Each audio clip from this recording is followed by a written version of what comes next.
ராமானுஜதயா பாத்திரம் ஞானவைராக்யபூஷணம் ஸ்ரீமத்வேங்கடநாதார்யம் வந்தே வேதாந்ததேசிகம் யோ நித்யமச்யுதபதாம்புஜயுக்மருக்மவ்யாமோஹதஸ்ததிதராணி த்ருணாய மேனே அஸ்மத்குரோர்பகவதோஸ்ய தயைகசிந்தோः ராமானுஜஸ்ய சரணௌ சரணம் பிரபத்யே.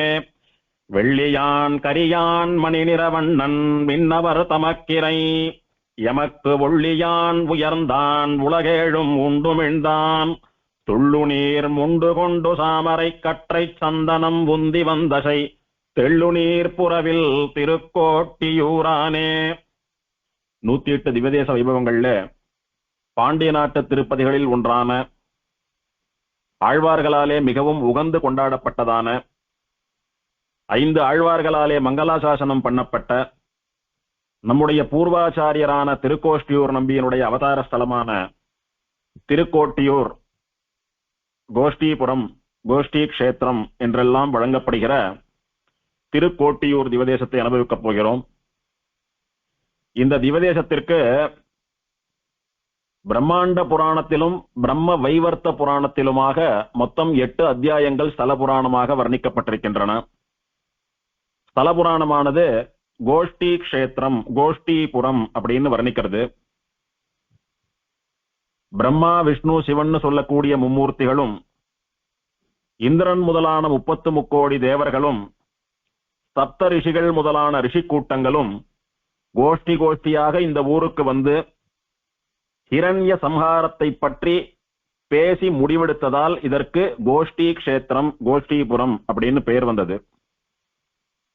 இந்த கோஷ்டின்னு சொல்லக்கூடிய பதத்தை தமிழ்ல எழுதுறச்ச கோட்டின்னு எழுதுறது வழக்கம், இசு கிடையாது தமிழ்ல.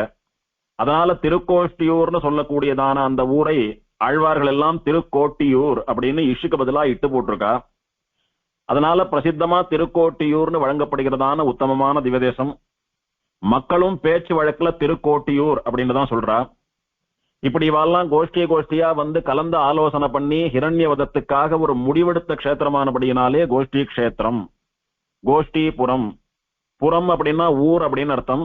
அந்த கோஷ்டிபுரம்னு சொல்லக்கூடிய சம்ஸ்கிருத பெயர் அப்படியே கோட்டி ஊர், கோஷ்டி ஊர் அப்படின்னு ஆச்சு. ஹிரண்யவதத்துக்காக எல்லா தேவர்களும் இங்க கூடினா அப்படின்றதுக்கு அடையாளமா சயனிச்சென்றிருக்கிற பெருமாளுடைய நாபியிலிருந்து பிரம்மா சேவை சாதிக்கிறான். இந்த கோவில் வாசல்ல பெருமாளை சேவிக்கிறதுக்கு போறதுக்கு முன்னாலேயே ருத்ரனும் லிங்க வடிவிலே காட்சி தருகிறான். பல தேவர்களும் விமானத்திலே இருக்கிறார்கள். அதனால தேவதைகள், மும்மூர்த்திகள், ரிஷிகள் இவெல்லாம் கோஷ்டியாக வந்து கலந்தாலோசனை பண்ணின இடம் என்பதற்கு சாட்சியா இத்தனையும் இந்த ஊர்ல உண்டு அப்படின்னு ஸ்தலபுராணம் தெரிவிக்கிறது. இதை தவிர இந்த திருக்கோட்டியூர்னு சொல்லக்கூடிய பேருக்கு வேறு ஒரு காரணமும் உண்டு. திருக்கோட்டியூர் அப்படின்ற தூய தமிழ் பெயருக்கு அர்த்தம் சொல்லணும் அப்படின்னா திருக்கு ஓட்டி ஊர் அப்படின்னு பிரிக்கணும். திருக்கு அப்படின்னா பாவம் அப்படின்னு அர்த்தம். ஓட்டி அப்படின்னா பாவத்தை போக்கக்கூடியன்னு அர்த்தம். ஊர் அப்படின்னா இருக்கிற இடம், கஷேத்திரம். பாவத்தை போக்கக்கூடிய ஊரானபடியினாலே திருக்கு ஓட்டி ஊர், திருக்கை பாவத்தை ஓட்டக்கூடிய ஊர். இந்த திவதேசத்திலே க்ஷீராப்தி தீர்த்தம்னு சொல்லக்கூடியதான உத்தமமான திருப்பார்கடல் தீர்த்தம் இருக்கிறது. அந்த தீர்த்தத்திலே தீர்த்தாமாடினால் தீர்த்தாமாடுறவாளுடைய பாவம் போறதுன்னு ஸ்தலபுராணம் மேல சொல்ல போறது. ஆகையினாலே தீர்த்த பிரபாவத்தினாலே வந்து தீர்த்தாமாடுறவாளுடைய பாவத்தை திருக்கை ஓட்டுகிற ஊரானபடியினாலே திருக்கோட்டியூர் அப்படின்னு ஒரு அர்த்தம். இன்னொன்னும், எம்பெருமான் இங்கே க்ஷீராப்தி சாயியா திருப்பார்கடல்ல சயனிச்சென்றிருக்கிறபடி சேவை சாதிக்கிறான். அதோடு கூட தேவலோகத்திலே இந்திரனாலே ஆராதிக்கப்பட்ட பெருமாளும் இங்கே உற்சவராக சேவை சாதிக்கிறார். இன்னும் பல எம்பெருமான்கள் ஒருங்கே சேவை சாதிக்கிறபடியினாலே அத்தனை எம்பெருமான்களுடைய திருமேனியை சுபாஸ்ரயம்னு சொல்லக்கூடிய திவ்யமங்கல விக்கிரகத்தை சேவிக்கிற போது அதனாலேயே சேவிப்பவாளுடைய பாவம் போகிறது, திருக்கு ஓட்டப்படுகிறது. அதனாலே திருக்கோட்டியூர்னு ஒரு திருநாமம். பரம பவித்திரமான அஷ்டாங்க விமானம்னு சொல்லக்கூடிய விமானம் அஷ்டாட்சர விமானம் என்றும் கொண்டாடப்படுகிறதான விமானம். திருவஷ்டாட்சரம்னு சொல்லக்கூடிய நாராயண மந்திரமானது 3 பதங்களை கொண்டிருக்கிறது. அதே போலவே இந்த விமானம் 3 அடுக்குகளை கொண்டிருக்கிறது. முதல் நிலை, 2ஆம் நிலை, 3ஆம் நிலைன்னு சொல்லக்கூடிய 3 அடுக்குகள் திருமந்திரம்னு சொல்லக்கூடிய நாராயண அஷ்டாட்சரி மந்திரத்திலே இருக்கக்கூடியதான 3 பதங்கள். பிரணவம், நாராயண சப்தம், நமசப்தம்னு சொல்லக்கூடியதான 3 பதங்கள் இங்கே 3 அடுக்குகளாக விமானத்திலே இருக்கின்றன ஐதிஹ்யம். இந்த திருமந்திரமானது உபதேசம் பெற்றுக்கொண்டு ஜபிக்கிறவாளுடைய பாவத்தை போக்கி அவர்களுடைய சம்சாரத்தை வற்றச் செய்து எப்படி அவர்களை மோட்சத்திலே கொண்டு சேர்க்கிறதோ அது போலவே இந்த அஷ்டாட்சரத்தினுடைய வடிவமாக திகழக்கூடிய அஷ்டாங்க விமானமும் கூட சேவிப்பவர்களுடைய பாவத்தை ஓட்டி அவளுடையதான சம்சாரத்தை வற்றச் செய்து அவர்களை எம்பெருமானுடைய திருவடியிலே சேர்ப்பிக்கிறதுன்னு ஸ்தலபுராணம் தெரிவிக்கிறது. இப்படி தீர்த்த பிரபாவத்தாலும் கஷேத்திர பிரபாவத்தாலும் மூர்த்தி பிரபாவத்தாலும் விமான மகிமையினாலும் நம்முடைய திருக்கை ஓட்டக்கூடிய ஊரானபடியினாலே திருக்கோட்டியூர் அப்படின்றது இன்னொரு அனுபவம். இந்த திருக்கோட்டியூர்னு சொல்லக்கூடிய திவ்ய தேசம் அமைந்திருக்கக்கூடியதான இடத்தை பற்றி பிரம்மாண்ட புராணமானது தெரிவிக்கிறது. அதாவது திருக்கோட்டியூருடைய ஜியாலஜிக்கல் லொகேஷன் காவேரி நதிக்கு தெற்கு பாகத்திலே விருஷபாச்சலம்னு சொல்லக்கூடிய திருமாலிருஞ்சோலை மலை என்றெல்லாம் புகழக்கூடிய அழகர் கோவில் மலை இருக்கிறதே, அழகர் மலை, அந்த மலைக்கு கிழக்கு பக்கத்தில் புண்ணியமான பவித்திரமான மணிமுக்தா நதின்னு சொல்லக்கூடிய நதியினுடைய கரையிலே பரமாத்ம ஞானம் பிறந்தவர்களான பாகவதோத்தமர்கள் வசிக்கக்கூடிய புண்ணிய கஷேத்திரமாக விளங்குவது 4 யோஜனை விஸ்தீரணமாக, அதாவது 10 மைல் அகலம் இருக்கக்கூடியதான கதம்ப மகரிஷியினுடைய ஆசிரமம். அந்த கதம்ப மகரிஷியினுடைய ஆசிரமத்திலே கதம்ப மகரிஷியானவர் பல காலம் தபஸ் பண்ணி அவருக்கு பெருமாள் சேவை சாதிப்பதற்காக இங்கே உரகமெல்லணையான்னு சொல்லக்கூடிய மூலவராக வந்து சயன கோலத்திலே சயனித்துக் கொண்டு அவருக்கு சேவை சாதித்தான். அந்த கதம்ப மகரிஷியினுடைய ஆசிரமம் தான் இப்போது திருக்கோஷ்டியூர் சௌமியநாராயண பெருமாள் சந்நிதியாக நமக்கு சேவை சாதிக்கிறதுன்னு ஸ்தலபுராணம் தெரிவிக்கிறது. மொத்தத்துல அழகர் கோயிலுக்கு கீழ்ப்புறத்திலே மணிமுக்தா நதிக்கரையிலே அமைந்திருக்கக்கூடிய உத்தமமான திவ்யதேசம் இந்த திருக்கோட்டியூர்னு சொல்லக்கூடிய திவ்யதேசம். அதோடு கூட ஸ்தல புராணம் நிந்துடல இந்த திருக்கோட்டியூர்ல வசிக்கக்கூடிய பாகவதோத்தமர்களுடைய பெருமையை வர்ணிக்கிறது ஸ்தல புராணம். என்ன சொல்றது அவளை பத்தி? பரமாத்ம ஞானம் பிறந்த பாகவதர்கள் தங்கும் இடமாய். அதாவது பாகவதான்னு சொல்லக்கூடியவா சுவாபாவிகமா அந்த ஊரை சேர்ந்தவாளா இருக்கிறவா ஒரு பங்கு, வந்தேரிகளா இருக்கிறவா இன்னொரு பங்கு. உதாரணமா நம்ம எல்லாம் எங்கெங்கயோ ஒரு மூலையில பிறந்திருந்தாலும் கூட திருமலையில நித்தியவாசம் பண்ணணும், ஸ்ரீரங்கத்துல நித்தியவாசம் பண்ணணும், காஞ்சிபுரத்துல நித்தியவாசம் பண்ணணும்னு ஒருத்தருக்கு ஒரு க்ஷேத்திர பிரபாவத்தினால ஒரு ஈர்ப்பு இருக்கும், ஒரு ஆசை இருக்கும். நடக்கிறதோ இல்லையோ மனசுல ஒரு ஆசை இருக்கும். சில பேர் திருமலையிலேயே பிறந்து வாசம் பண்றவாளா இருப்பா, சில பேர் ஸ்ரீரங்கத்திலேயே பிறந்து வாசம் பண்றவாளா இருப்பா. ஆக புண்ணிய கஷேத்திரங்களிலேயே பிறந்து அங்கேயே நிரந்தரமா அங்கேயே பிறந்து அங்கேயே வாழ்ந்து அங்கேயே பரமபதிக்கக்கூடியதான பாக்கியம் பெற்றிருக்கக்கூடியவர்களும் சரி, அல்லது எங்கேயோ பிறந்து எங்கேயோ வளர்ந்து எங்கேயோ வாழ்ந்து க்ஷேத்திர பிரபாவத்தினாலே அங்க வந்து நித்தியவாசம் பண்ணிட்டு பிராணனை விடுறவாலும் சரி, இப்படி அந்த ஊர்க்காராலா இருக்கிற சுவாபாவிகமான பாகவதா, ஆசையினாலே வந்தேரிகளாக இருக்கக்கூடிய வெளியூர் பாகவதா, இவா எல்லாருக்கும் கோஷ்டிபுரத்துல வசிக்கக்கூடிய இவா எல்லாருக்கும் பரமாத்ம ஞானம் கைவந்திருக்கும் அப்படின்னு சாதிக்கிறார். அது அந்த க்ஷேத்திரத்தினுடைய பிரபாவம். பரமாத்மாவான ஸ்ரீமன் நாராயணனை புகழக்கூடிய அவனுடைய பெருமையை சொல்லக்கூடியதான மந்திரங்கள் வியாபக மந்திரங்கள், அதாவது எம்பெருமான் எங்கும் நிறைந்திருக்கிறான் என்பதை பறைசாற்றக்கூடிய மந்திரங்கள். அந்த வியாபக மந்திரங்கள்ல முக்கியமான மந்திரம் திருவஷ்டாட்சரம், திருமந்திரம், மூலமந்திரம் என்றெல்லாம் சொல்லக்கூடிய நாராயண அஷ்டாட்சரி மந்திரம்.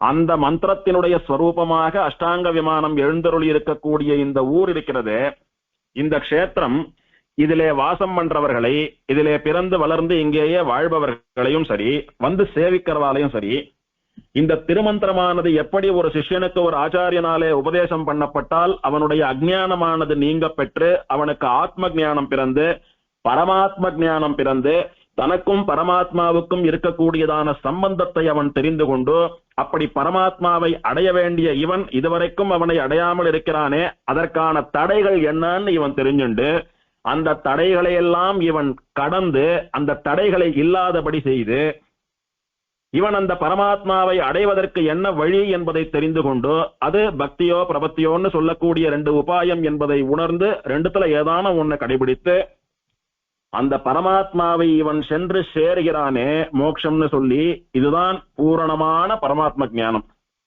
அந்த பரமாத்ம ஞானம் கைவரப்பட்டவர்கள் இந்த திருக்கோஷ்டியூர்ல வாழக்கூடியவர்கள் அப்படின்னு ஸ்தல புராணம் வர்ணிக்கிறதுன்னா, எத்தனை உத்தமமான பரம பாகவதோத்தமர்களான ஆச்சாரிய சிரேஷ்டர்கள் அவதாரம் பண்ணி வாழ்ந்த ஊர் இது. இத கேவலம் ஸ்தல புராணம் மட்டுமல்ல, எம்பெருமானுடையதான அபிநவ தசாவதாரங்களாக இருக்கக்கூடிய ஆழ்வார்களும் கூட இந்த திருக்கோட்டியூர் பாகவதர்களினுடைய பெருமையை அப்படி கொண்டாடுறா. பல திவ்ய தேசங்கள்ல பாகவதால கொண்டாடி இருக்கா. ஆனால் அவ ஞானமுடையவா, அனுஷ்டானமுடையவா, ஆச்சாரமுடையவா, பக்தி உடையவா அப்படின்னு ஒரு அம்சம் ஒரு திவ்ய தேசத்திலே வர்ணிக்கப்பட்டிருக்கும். ரொம்ப விரல் விட்டு எண்ணக்கூடிய சில திவ்ய தேசங்களிலே மட்டும்தான் ஒரு பிராமணன் எப்படியெல்லாம் இருக்க வேண்டுமோ அப்படியெல்லாம் இந்த ஊர்க்காரா இருப்பா. ஒரு பரம பாகவதோத்தமன் எப்படியெல்லாம் இருக்க வேண்டுமோ அதற்கு உதாரணமா இந்த ஊர்க்காரா இருப்பா அப்படின்னு சொல்லும்படியா இருக்க வேண்டிய அத்தனை ஆத்ம குணங்களும், அத்தனை குண பூர்த்திகளும், அத்தனை கல்யாண குண வைபவங்களும் இருக்கக்கூடிய பாகவதா இவான்னு சொல்லக்கூடியதான வைபவம் ஆழ்வார்களுடைய வாக்கிலேந்து வருதுன்னு சொல்லக்கூடியது ரொம்பவும் விரல் விட்டு எண்ணக்கூடியதான திவதேசங்கள். அதிலே முக்கியமானது இந்த திருக்கோட்டியூர். திருக்கோட்டியூருக்கு என்ன பெருமை அப்படின்னு கேட்டா, பெருமாள் பல கோலங்களிலே சேவை சாதிக்கிறான்னு சொல்லக்கூடியது ஒரு பெருமை. அஷ்டாட்சர ஸ்வரூபமான அஷ்டாங்க விமானம் அமைந்திருக்கக்கூடியது இன்னொரு பெருமை. தேவலோகத்து பெருமாள் இங்கே எழுந்தருளி இருக்கக்கூடியதான பெருமை மற்றொன்று. திருப்பார்கடல் நாதன் இங்கே சயனித்துக் கொண்டிருக்கக்கூடிய பெருமை மற்றொன்று. திருப்பார்கடல் தீர்த்தமே இங்கு புஷ்கரணியாக அமைந்திருக்கக்கூடியதான பெருமை மற்றொன்று. இதுக்கும் மேலே செல்வ நம்பி என்ன, திருக்கோஷ்டியூர் நம்பி என்ன, இப்படி நம்முடைய பூர்வாச்சாரியர்கள் அவதாரம் பண்ணி வாழ்ந்த ஸ்தலம் என்கிற பெருமை இன்னொன்று. சுவாமி ராமானுஜருடைய திருவடி சம்பந்தம், அவர் பலமுறை இந்த திவதேசத்துக்கு எழுந்தருளியதான சம்பந்தம் பெற்ற பெருமை இன்னொன்று. அதற்கும் பின்னாலே பல மகான்கள் நித்திய அக்னிஹோத்திரிகளா, யாகம் பண்றவாளா, நிறைய ததியாராதனைகள் பண்ணக்கூடியவாளா, பகவானுடைய வைபவத்திலே ஆழங்கால் பட்டு ஆழ்வார்களைப் போலே கரைந்து உருகக்கூடியவர்களா, வேதத்தை உணர்ந்தவர்களா, அருளி செயலை ஓதி உணர்ந்தவர்களா, மகான்களா, நடமாடும் நித்திய சூரிகளாட்டமா வாழ்ந்த மகான்கள் பலர் அவதாரம் பண்ணி வாழ்ந்து மறைந்த பூமின்னு சொல்லக்கூடிய பெருமை. அப்படின்னு திருக்கோட்டியூருடைய பெருமையை அடுக்கிக் கொண்டே போகலாம். சொல்ல ஒரு நா போராது, கேட்க 2 காதுகள் போராதுன்னு சொல்லக்கூடியதுதான் நிதர்சனம். இப்படி பல பெருமைகளை உடையதுதான் திருக்கோட்டியூர்னு சொல்லக்கூடியதான திவதேசம். இந்த திருக்கோட்டியூர் பாகவதாலுடைய பெருமைதான் எல்லா பெருமைகளை விடவும் உசந்த பெருமை. அதையெல்லாம் ஆழ்வாருடையதான மங்களாசாசன பாசுரத்திலே அனுபவிக்கப் போகிறோம். இத்தனை பெருமைகள் திருக்கோட்டியூருக்கு இருந்தாலும் திருக்கோட்டியூர் பாகவதாலுடைய பெருமை எல்லா பெருமைகளையும் கடந்து நிற்கிறது, விஞ்சு நிற்கிறது, உசந்து நிற்கிறதுன்னு சொல்லக்கூடியதுதான் அனுபவத்திலே கண்ட உண்மை, ஆச்சாரியர்கள் சாதித்து போன உண்மை. முதல்ல கதம்ப மகரிஷியினுடைய ஆசிரமமாக இருக்கக்கூடிய இந்த திருக்கோட்டியூர் பெரிய கோவிலில் எழுந்தருளை சேவை சாதிக்கக்கூடிய முக்கியமான எம்பெருமான்களை அனுபவித்து விடலாம். அதன் பின்னாலே ஸ்தலபுராணத்தை அனுபவிக்கலாம். இங்கே பெருமாள் 3-4 திருக்கோலங்களிலே சேவை சாதித்தாலும் பிரதானமான பெருமாள்னு சொல்லக்கூடியவர் உரகமெல்லணையான் என்று சொல்லக்கூடிய பன்னக மிருதுஷாயி அப்படின்னு பெருமாளுக்கு திருநாமம். உரக மெல் அணையான் அப்படின்னு ஆழ்வார் கொடுத்த திருநாமம். உரகம் அப்படின்னா பாம்பு, மெல் அணையான் அப்படின்னா மென்மையான அணையிலே படுத்துக் கொண்டிருப்பவன் அர்த்தம். உரகமாகிற மென்மையான அணையிலே படுத்துக் கொண்டிருப்பவன். இங்கே உரகம் பாம்புன்னு சொன்னது திருவனந்தாழ்வான்னு சொல்லக்கூடிய ஆதிசேஷனை. அந்த ஆதிசேஷன் எப்பேற்பட்டவன் அப்படின்னா ஒசந்த மெத்தையாக இருக்கக்கூடியவன். சென்னால் குடையாம், இருந்தால் சிங்காசனமாம், நின்னால் மரவடியாம், நீல் கடலுள் எண்ணும் புனையாம், மணிவிளக்காம், பூம்பட்டாம், புல்கும் அணையாம் திருமார்கரவன்னு சாதிச்சார் ஆழ்வார். எம்பெருமான் கிடந்து தன்னுடைய திருமேனி சம்பந்தத்தோட சயனித்துக் கொள்ளுகிறதான உத்தமமான படுக்கை இந்த திருவனந்தாழ்வான்னு சொல்லக்கூடிய உரகம் பாம்பு.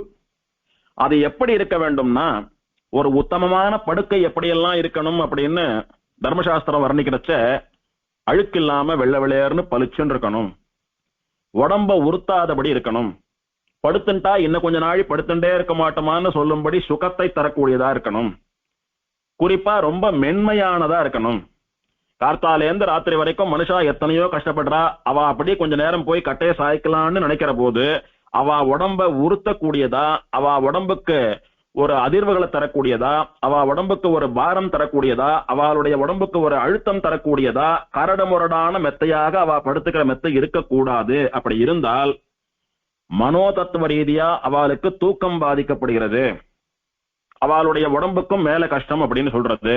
அப்ப முக்கியமா அந்த படுக்கை எப்படி இருக்கணும்னா மெத்துன்னு இருக்கணும், மென்மையா இருக்கணும்.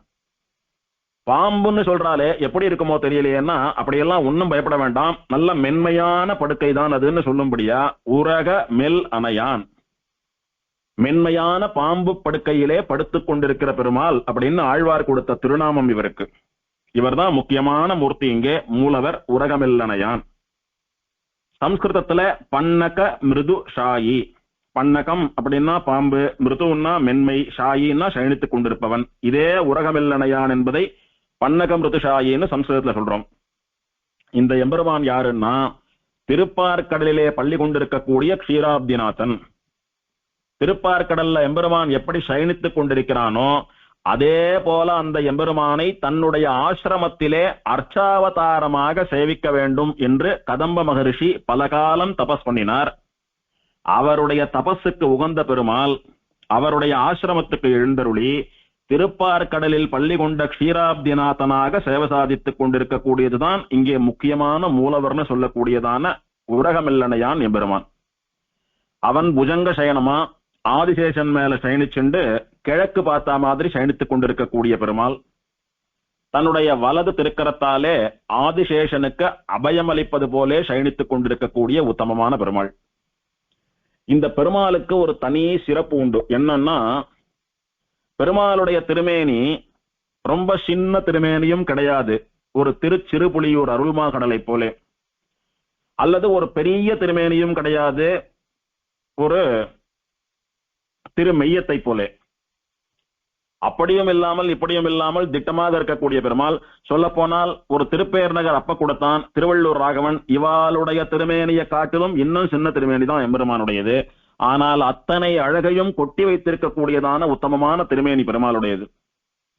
பெருமாளை போய் சேவிக்கிறச்ச அங்கிருந்து வந்துடக்கூடாது அப்படின்றது மட்டும்தான் நம்முடைய எண்ணமாக இருக்கும். எத்தனை காலம் நின்று சேவிக்க முடியுமோ சேவிக்கணும், மற்ற பக்தாளுக்கு இடையூறு இல்லாமல் அதே நேரத்துல நாமளும் பெருமாளை பல காலம் சேவித்துக் கொண்டிருக்க வேண்டும். அதுக்கு எங்க நின்றுண்டா மற்றவாளுக்கு மறைக்காது நாம சேவிக்கலாம், யாரான ஏதான சொல்லிட போறாளான்னு சொல்லக்கூடியதான உணர்ச்சி ஒரு ஒரு அடியவனுக்கும் ஏற்படும்படியாக அத்தனை அழகோடே கூட எம்பெருமான் சயனித்துக் கொண்டிருக்கக்கூடியதான திவதேசம் இது. இந்த பெருமாள் முதல் அடுக்குல இருக்கார், ஃபர்ஸ்ட் ஃப்ளோர்ல போனாதான் இந்த பெருமாளை சேவிக்க முடியும். தரை தளத்துன்னு சொல்லக்கூடிய கிரவுண்ட் ஃப்ளோர்ல திருமாமகள் நாச்சியார்னு சொல்லக்கூடிய தனி கோயில் நாச்சியார் சேவை சாதிக்கிறார்.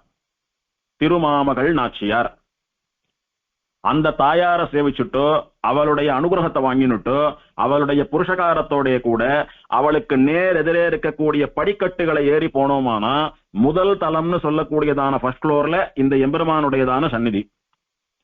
ரொம்ப சின்ன சந்நிதி, சன்னதிக்கு முன்னால சேர்ந்தாப்புல ஒரு 10 பேர் கூட நின்று சேவிக்க முடியாது, ரொம்ப குறுகலான இடம். ஒரு குகைக்குள்ளே போய் பெருமாளை சேவிக்கிறது போன்ற ஒரு அனுபவம் ஏற்படும்.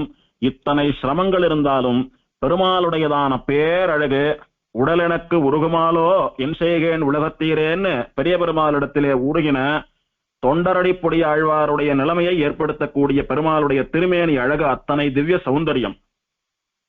பெருமாள் அப்படி பார்க்கறதுக்கு மல்கோவா மாம்பழமாட்டம் மழமழமழன்னு சேவை சாதிப்பர். பல எம்பெருமான்கள் தைலம் சாத்திக் கொண்டு மூலவரா சயனிச்சென்றிருக்கிற எம்பெருமான்களுடைய திருமேனியை சேவிக்கிற போது லேசான கரடு முரடு அல்லது ஒரு ஃபைன் ஷேப்பா இல்லாம இருக்கிறது, இதெல்லாம் தெரியும். இதெல்லாம் எம்பெருமானுடைய திருமேனியினுடைய லட்சணம். அப்படி அதாவது ஒரு கருங்கல்லாலே செதுக்கப்பட்ட மூர்த்தின்னா பல பலன் இருக்கிறது சாதாரண விஷயம். ஒரு சுதையினாலே பண்ணப்பட்ட மூர்த்தின்னா அத்தனை மழமழன்னு இருக்க மாட்டார், கொஞ்சம் முன்ன பின்னதான் இருப்பார் பெருமாள். ஆனா இந்த எம்பெருமான சேவிக்கிற போது அப்படியே ஆச்சரியமா உற்சவ மூர்த்தி எத்தனை நேர்த்தியா இருக்காரோ அத்தனை நேர்த்தியாக சேவிக்க கூடியதான ஒரு ஆச்சரியமான திருமுக மண்டலம் பெருமாளுடையது. நல்ல பழுத்த நல்ல வாசனை இருக்கக்கூடிய நல்ல சாறு நிறைந்த உத்தமமான உசந்த ரகம் மாம்பழம் இருக்கு பாருங்க. அது அப்படியே ரெண்டா வெட்டினோமானா அது பார்க்கறதுக்கு எப்படி அப்படியே தலதலான்னு கண்ணை பறிக்கிறதோ, பார்த்த மாத்திரத்துல ஷாட் விடணும்னு நாக்கில் எச்சல் ஊடுறதோ, அதுல இருந்து ரசமானது எப்படி அப்படி சொட்டி நம்மள அப்படி உள்ளத்தை கொள்ளை கொள்கிறதோ, அது மாதிரி இந்த எம்பெருமானுடைய திருமுக மண்டலத்தை சேவிக்கிற போது அப்படியே பெருமாளை சேர்த்து கட்டிக்கணும்னு சொல்லக்கூடியதான ஒரு உணர்ச்சி அடியவர்களான நமக்கு ஏற்படாமல் இருப்பதில்லை, எத்தனை முறை சேவித்தாலும். அப்படி உத்தமமான பேரழகனா எம்பெருமான் சேவை சாதித்துக் கொண்டிருக்கக்கூடியதான திவ்யதேசம். சௌமிய நாராயணன் அப்படின்னு உற்சவருக்குத்தான் திருநாமம் இருந்தாலும் மூலவருக்கும் அந்த திருநாமம் தகும்னு சொல்லும்படியாக சயனித்துக் கொண்டிருக்கக்கூடிய பெருமாள். சௌமியம் அப்படின்னா ரொம்ப அழகான, ரொம்ப வசீகரிக்கக்கூடிய மலர்ந்த முகத்தை உடையவன் அர்த்தம். அது உற்சவருக்கு மட்டுமல்ல, சொல்ல போனா உற்சவரை காட்டிலும் மூலவருக்குத்தான் ரொம்ப பொருந்துகிறதுன்னு சொல்லும்படியாக சேவித்தவர்களுடைய அனுபவம். பெருமாள் திருப்பார்கடல்ல சயனித்துக் கொண்டிருப்பது போல திருவனந்தாழ்வான் மேலே சயனித்துக் கொண்டிருக்கிறான். பெருமாளுடையதான வலது திருக்கையை பெருமாள் தலைக்கு வைப்பது போல திருவனந்தாழ்வானுக்கு அபயம் அளித்துக் கொண்டிருக்கிறான். ஏன்னா பெருமாள் தலைக்கு திண்டும் தனியா உண்டு. சில இடங்கள்ல பெருமாள் தலைக்கு கையே திண்டா வச்சு சயனிச்சுக்கிறதான திவ்யதேசங்களும் உண்டு. ஆனால் இங்கே பெருமாள் தலைக்கு திண்டு உண்டு, ஆனா தலைக்கு கை வைப்பது போல பெருமாள் வைத்துக் கொண்டிருப்பது திருவனந்தாழ்வான்னு சொல்லக்கூடிய ஆதிசேஷனுக்கு அந்த மெல்லிய உரகத்துக்கு பண்ணக்கூடிய அபயமுத்திரை அனுகிரகம் அப்படின்னு பெரியவா கொண்டாடுறா. பெருமாள் நம்மள பார்த்தா மாதிரி சயனிச்சுட்டு இருக்காம மேல பார்த்தா மாதிரி திருப்பார்கடலை போலவே சயனிச்சு கொண்டிருக்கக்கூடியதான ரூபம். பெருமாளுக்கு ஆச்சரியமான ஸ்வர்ண கண்மலர் சாத்தியிருக்கிறபடினால பிரத்யட்சமா பெருமாள் நமக்கு முன்னாலே சயனித்துக் கொண்டிருப்பது போன்ற ஒரு அனுபவம் ஏற்படுறது. பெருமாளுடைய திருமார்பிலே லட்சுமி தேவி, ஆச்சரியமா பெருமாள் உபயநாச்சிமார்களான ஸ்ரீதேவி பூதேவிகளினுடைய சுশ্ரூஷையிலே சுகமாக சயனித்துக் கொண்டிருக்கிறார். பெருமாளுடைய வலது திருக்கரம் திருவனந்தாழ்வானுக்கு அபயம் கொடுப்பது போல தலைமாட்டில் இருக்கு. பெருமாளுடையதான இடது திருக்கரம் ஓய்விலே இருக்கக்கூடிய பெருமாள் அப்படி விசிராந்தியா ஆயாசமா தன்னுடையதான இடது திருக்கரத்தை தன்னுடைய இடை மேலே தொடை மேலே வைத்துக் கொண்டு நிதானமா சயனிச்சுருக்கின்றதான திருக்கோலம். ஸ்ரீதேவியும் பூமிதேவியும் பெருமாளுக்கு தலை பக்கம் ஒருத்தரும் திருவடி பக்கம் ஒருத்தருமா உட்கார்ந்துண்டு பெருமாளுக்கான பணிவிடைகளை சுஷ்ரூஷைகளை போகங்களை பண்ணி கொண்டிருக்கிறார்கள். இது சாட்சாத் திருப்பார்கடல்ல சேவை சாதிக்கக்கூடியதான திருக்கோலம். எம்பெருமானுடையதான நாபியிலிருந்து வரக்கூடிய பிரம்மாவானவன் சோவத்துல காணப்படுறான். அவனுக்கு ரெண்டு பக்கமும் தாமரம் வீசக்கூடிய பணிப்பெண்கள் என்ன, மற்ற கந்தர்வர்கள் என்ன, தேவர்கள் என்ன, இவெல்லாம் சுதை போல காட்சியளிக்கிறார். ஆச்சரியமா எம்பெருமானுடைய திருவடி தாமரைகள் நமக்கு நன்னா சேவையாருது. இப்படி மூலவரை சேவித்து முடிக்கவே நமக்கு பல காலம் தேவைப்படும்படியா உத்தமமான திருமேனி லட்சணத்தை உடைய மூலவர் இவர். அவருக்கு முன்னாலே உற்சவர் சௌமிய நாராயணன் சொல்லக்கூடிய எம்பெருமான் நின்ற திருக்கோலத்திலே ஸ்ரீதேவி பூமிதேவின்னு சொல்லக்கூடிய உபயநாச்சிமார்களோடு கூட சேவை சாதிக்கக்கூடியதான திவ்யதேசம். இந்த உற்சவருடைய விக்கிரகத்துக்கு திருமேனிக்கு ஒரு சிறப்பு உண்டு. என்னன்னு பார்த்தால், உற்சவ விக்கிரகம் தூய வெள்ளியினாலே தயார் பண்ணப்பட்ட விக்கிரகம். பஞ்சலோகம் அல்ல, தூய வெள்ளி, பியூர் சில்வர்னால தயார் பண்ணப்பட்டதான விக்கிரகம் தான் உற்சவருடையதான விக்கிரகம். இது எப்படி சாத்தியம் அப்படின்னா, தூய வெள்ளியோ அல்லது அபரஞ்சின்னு சொல்லக்கூடிய தூய ஸ்வர்ணமோ கொண்டு தயார் பண்ணப்பட்ட விக்கிரகங்கள் எல்லாம் தேவலோகத்திலே தயார் பண்ணப்பட்ட விக்கிரகங்கள். அந்த மாதிரி தூய தங்கம் அபரஞ்சின்னு சொல்லக்கூடிய கலப்படமே இல்லாத, செப்பு கலக்கப்படாத 100% பியூர் கோல்டு தேவலோகத்துல கிடைக்கும். அபரஞ்சின்னு பேர் அதுக்கு. அதனால பண்ணப்பட்ட மூர்த்தி அழகர் கோயில்ல சேவை சாதிக்கக்கூடிய பெருமாள். அந்த மாதிரி முழு வெள்ளியினாலே, அதுவும் தேவலோகத்து வெள்ளியினாலே தேவலோகத்திலே விஸ்வகர்மாவாலே தயார் பண்ணப்பட்ட பெருமாள் தான் இந்த திருக்கோட்டியூர் உற்சவரான சௌமிய நாராயண பெருமாள். இவரை தேவேந்திரன் பல காலம் இந்திரலோகத்திலே வைத்துக் கொண்டு தன்னுடைய கைகளாலே ஆராதனம் பண்ணி கொண்டு வந்தான். தேவர்களெல்லாம் ஹிரண்ய சம்ஹாரத்தை பத்தி பெருமாளிடத்துல முறையிட்டு கலந்து ஆலோசனை பண்றதுக்காக இந்த கோஷ்டிபுரத்துக்கு வந்து கோஷ்டியா இருந்து ஆலோசனை பண்ணினாலே, அப்போ பெருமாள் ஹிரண்ய சம்ஹாரத்தை நான் பாத்துக்கிறேன், நீங்கெல்லாம் எந்த விதமான கஷ்டமும் இல்லாமல் இந்த க்ஷேத்திரத்துல கொஞ்ச காலம் வாசம் பண்ணிட்டு இருங்கன்னு சொல்லிட்டு திருப்பார்கடலுக்கு புறப்பட்டு போயிட்டாரு. அதன் பிறகு நிருசிம்மாவதாரம் எல்லாம் பண்ணி ஹிரண்ய சம்ஹாரம் எல்லாம் முடிஞ்சது. அது வரைக்கும் தான் திருவாராதனம் பண்ணி கொண்டிருந்த பெருமாளை இந்த திவ்யதேசத்திலே வைத்து இந்திரன் தன் கையால ஆராதனம் பண்ணிட்டு வந்தான். அந்த எம்பெருமானை கதம்ப மகரிஷி சேவித்தார். இப்படி ஆச்சரியமா வெள்ளியிலே பண்ணப்பட்ட திருமால் சேவித்த மாத்திரத்துல அப்படியே ஹிருதயத்தை உருக்குறானே, இந்த எம்பெருமான் இங்கேயே நிரந்தரமா நம்முடைய ஆசிரமத்திலே தங்கியிருந்து நம்ம கையால திருவாராதனம் வாங்கிண்டா எப்படி இருக்கும்னு அவருக்கு ஒரு ஆசை. இந்திரன் இடத்துல கேட்டார், உன் பெருமாள் எனக்கு கொடுத்துறியான்னு கேட்டார். சுவாமி, என்ன காட்டிலும் பல விதத்திலையும் உசந்தவராக இருக்கக்கூடியவர் தேவரீர், கதம்ப மகரிஷின்னு சொல்லக்கூடிய மகான், உமக்காகத்தான் பெருமாள் இங்க வந்து சயனிச்சென்றிருக்கார். உம்மால தேவகாரியம் நடந்தது இந்த ஊர்ல, ஆகையினாலே உமக்கு இந்த எம்பெருமானை எழுந்தருள பண்ணி கொடுப்பது என்னுடைய பாக்கியம்னு சொல்லி உடனே சௌமியநாராயண பெருமாளை இந்திரன் கதம்ப மகரிஷிக்கு ஏல பண்ணி கொடுத்துட்டான். அப்புறம் அவருடைய ஆசிரமத்திலே பல காலம் தன்னுடைய கைகளாலே ஆராதனம் பண்ணி கொண்டு வந்தார். அந்த ஆசிரமம் தான் இப்ப கோவிலா இருக்கு. அந்த எம்பெருமானை தான் நாம உற்சவரா இப்ப சேவிச்சுட்டு இருக்கோம். இந்த எம்பெருமான் தூய வெள்ளியினாலே ஆன பெருமாள், நின்ற திருக்கோலம், மேல் 2 திருக்கரங்களாலே சங்க சக்கரங்களை பற்றி கொண்டிருக்கிறான். கீழ் 2 திருக்கரங்கள், வலது திருக்கரம் நம்மை வா என்று வரவேற்கக்கூடியதான ஆஸ்வான முத்திரையை போல, அல்லது நமக்கு வாரி வழங்கக்கூடிய தான முத்திரையை போல வைத்துக் கொண்டிருக்கக்கூடியதான வலது திருக்கரம்.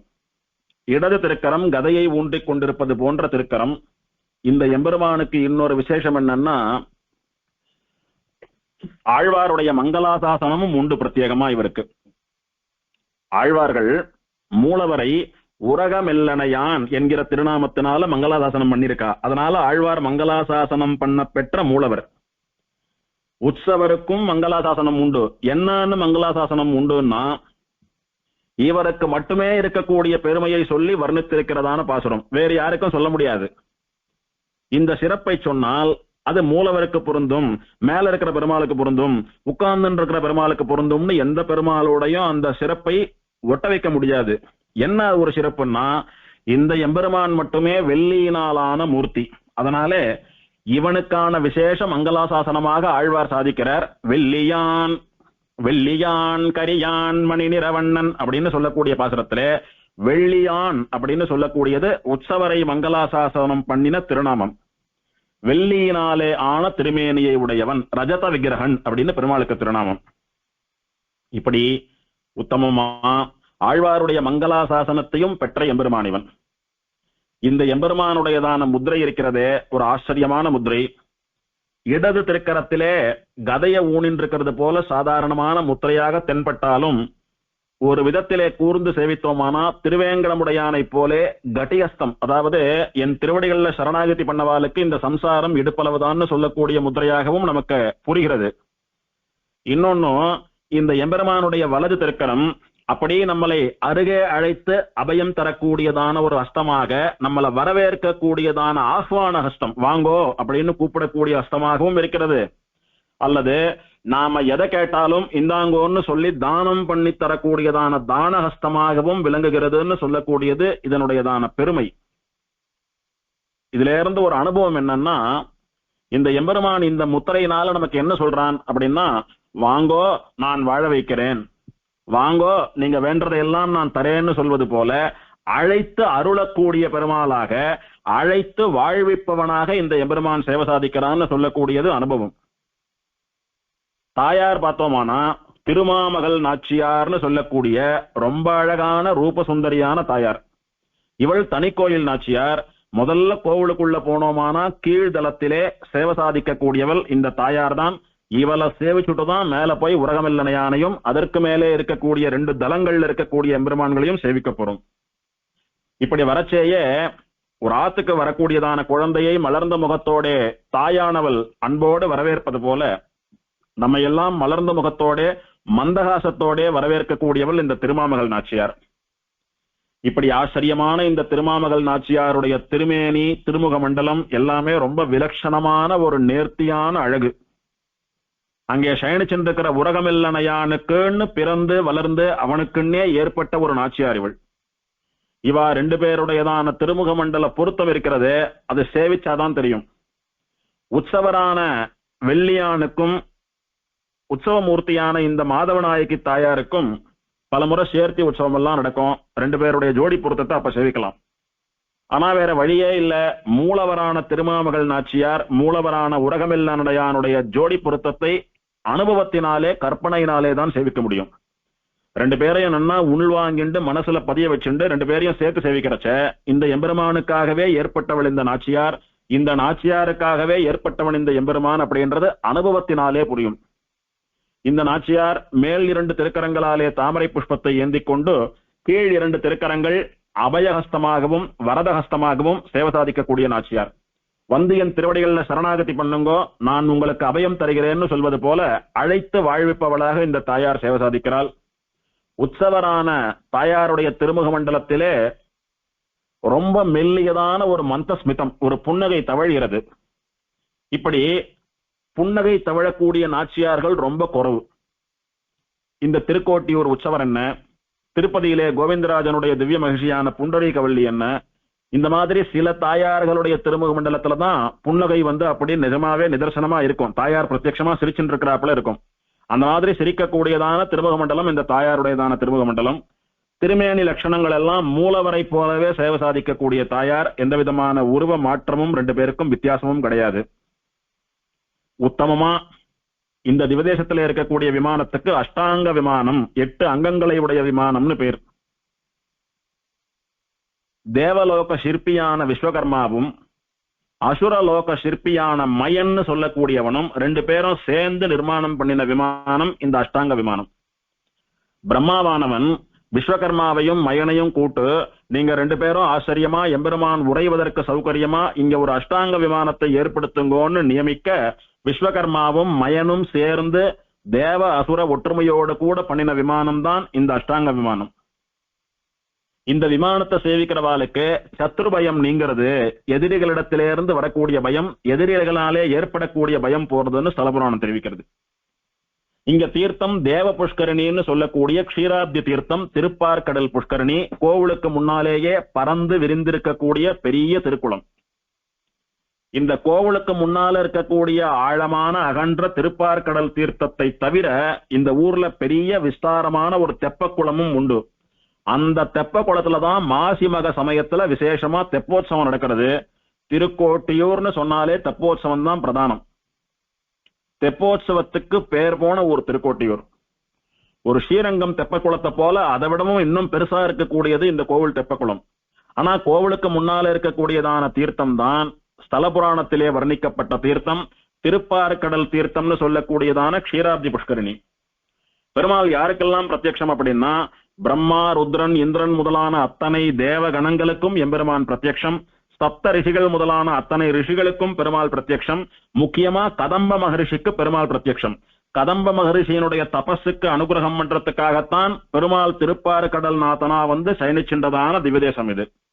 அவர் தபஸ் பண்ணல அப்படின்னா இன்னைக்கு இந்த உலகமில்லனையான் இங்க சேவை சாதிக்க போவதில்லை.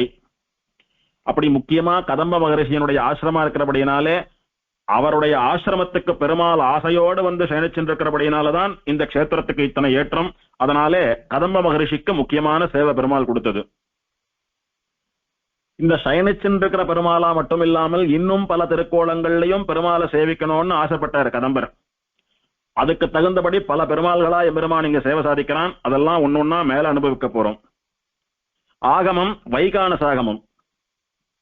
மங்களாசாசனம்னு பார்த்தால் சுவாமி பெரியாழ்வார், திருமங்கையாழ்வார், பூதத்தாழ்வார், பேயாழ்வார், திருமழிசைப்பிரான் அப்படின்னு மொத்தம் 5 ஆழ்வார்களாலே மங்களாசாசனம் பண்ணப்பட்ட எம்பெருமான். 39 பாசுரங்களாலே மங்களாசாசனம் பண்ணப்பட்ட எம்பெருமான். திவ்ய தேசம்னு சொல்றோமே, எதை வைத்து திவ்ய தேசம்னு சொல்றோம்? திவ்ய சூரிகள் அப்படின்னு ஆழ்வார்களுக்கு பேரு. அந்த திவ்ய சூரிகள் பாடின பிரபந்தத்துக்கு திவ்ய பிரபந்தம்னு பேரு. அந்த திவ்ய சூரிகள் பாடின க்ஷேத்திரத்துக்கு திவ்ய க்ஷேத்திரம்னு பேரு. அப்போ ஒரு க்ஷேத்திரம் திவ்யதேசம் ஆனோம்னா ஆழ்வார்கள் பாடி திவ்ய பிரபந்தத்துல இடம் பெற்று இருக்கணும். சரி, ஒரே ஒரு ஆழ்வார் பாடின க்ஷேத்திரமும் உண்டு, 10 ஆழ்வார்கள் பாடின க்ஷேத்திரமும் உண்டு. ஒரே பாசுரத்தினால மங்களாசாசனமான பெருமாளும் உண்டு, 247 பாசுரங்களாலே மங்களாசாசனமான பெருமாளும் உண்டு. இவாளை எப்படி டிஃபரன்ஷியேட் பண்றது, இவாளை எப்படி ரேங்கிங் கொடுக்கறது அப்படின்னா, இப்போ பிரசித்தமா சொல்றோமோ இல்லையோ, 4வது திவ்யதேசம், 32வது திவ்யதேசம், 54வது திவ்யதேசம் அப்படின்னு எல்லாம் நம்பர் சொல்லி சேவை பண்ணி வைக்கிறா. சேவிக்கிறவாலும் நோட் பண்ணிக்கோங்க, 6, 7, 18ன்னு டிக் பண்ணிக்கிறா. இந்த நம்பர் எல்லாம் ஜியோகிராபிக்கலா போட்ட நம்பர்கள் தான். இப்போ அந்த காலத்துல எப்படி பிரிச்சிருந்தா சோழ தேசம், நடுநாடு, தொண்டை நாடு, மலைநாடு அப்படின்னு இருந்த காலம் அது. அப்போ முதல் திவ்ய தேசம்னு சொல்லக்கூடியது எது?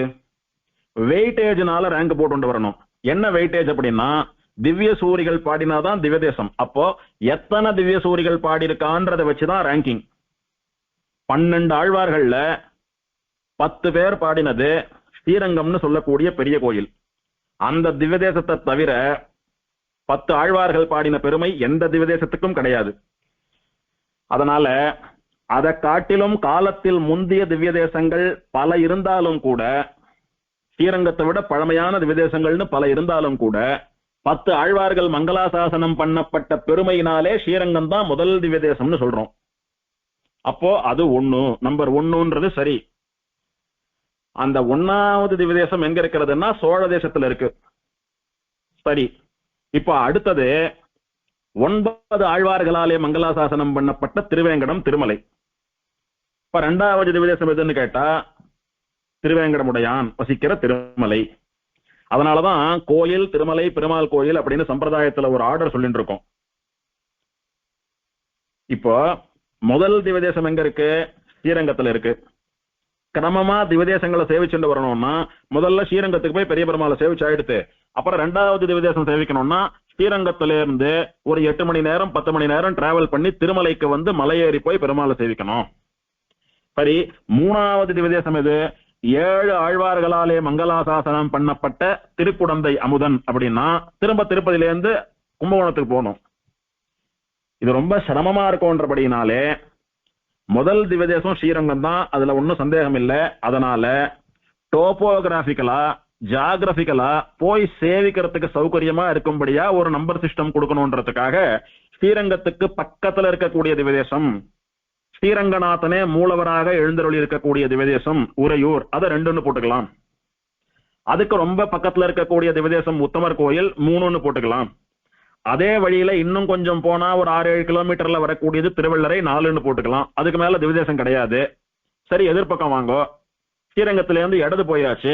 இப்ப ஸ்ரீரங்கத்தில இருந்து வலது போனா இந்த பக்கம் அப்ப கூடத்தான் அன்பில்லாம் இருக்கா, அவள 5-6ன்னு போட்டுக்கலாம். அப்புறம் அங்கேருந்து போனா தஞ்சாவூர் வர்றது, திருக்கண்டியூர் வர்றது, அப்படி டோபோகிராபிக்கலா நம்பர் போட்டு போனதுதான் இப்ப சொல்லக்கூடிய நம்பர்ஸ் எல்லாம். அது தவிர திவ்ய தேசத்துக்கு நிஜமாவே ஒரு வெயிட்டேஜ், நிஜமான ஒரு ரேங்கிங்னு சொன்னா எத்தனை ஆழ்வார்கள் மங்களாசாசனம் பண்ணினதுன்றதுதான் விசேஷம். அதை வச்சுதான் கோயில் திருமலை அப்படின்னு சொல்லி எல்லாம் அந்த காலத்துல குறிச்சிருக்கா பெரியவா. அப்படி பார்த்தா பெரிய கோயிலான ஸ்ரீரங்கம் 10 ஆழ்வார்கள் மங்களாசாசனம் பெற்றது, திருவேங்கடமலை 9 ஆழ்வார்கள் மங்களாசாசனம் பெற்றது. அந்த வரிசையில 8 ஆழ்வார், 7 ஆழ்வார், 6 ஆழ்வார், 5 ஆழ்வார் அப்படின்னு பார்த்துட்டு வரச்ச 5 ஆழ்வார்களாலே மங்களாசாசனம் பண்ணப்பட்டு முன்னணியிலே நிற்பது இந்த திருக்கோட்டியூர்னு சொல்லக்கூடியதான திவ்ய தேசம்.